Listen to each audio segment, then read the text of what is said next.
Le système de freinage d'urgence automatique avec détection des piétons s'active automatiquement chaque fois que le contacteur d'allumage est placé sur la position marche et peut aider le conducteur lorsqu'il y a un risque de collision frontale avec le véhicule qui précède dans la voie de circulation ou avec un piéton. Le système de freinage d'urgence automatique utilise un capteur radar situé à l'avant du véhicule qui mesure la distance par rapport au véhicule situé devant dans la même voie et fonctionne aux vitesses supérieures à environ 5 km/h. Le système de détection des piétons utilise une caméra installée derrière le pare-brise pour aider à détecter les piétons et fonctionne entre des vitesses d'environ 10 et 80 km/h.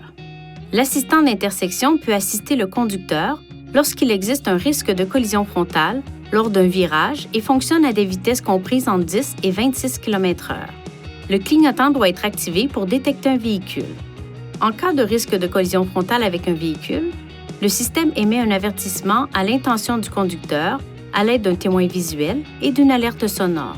S'il détecte un risque de collision frontale avec un piéton, le système avertit le conducteur en faisant clignoter un témoin et retentir une alerte sonore.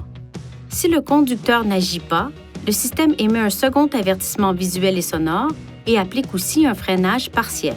Si le risque de collision avec le véhicule qui précède devient imminent, le système applique automatiquement une plus grande force de freinage. Selon les circonstances, le système n'éliminera peut-être pas le risque de collision, mais il peut en diminuer la gravité.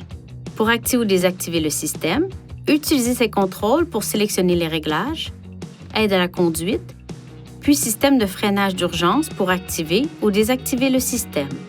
La désactivation du système désactivera également le système d'avertissement de risque de collision frontale intelligent.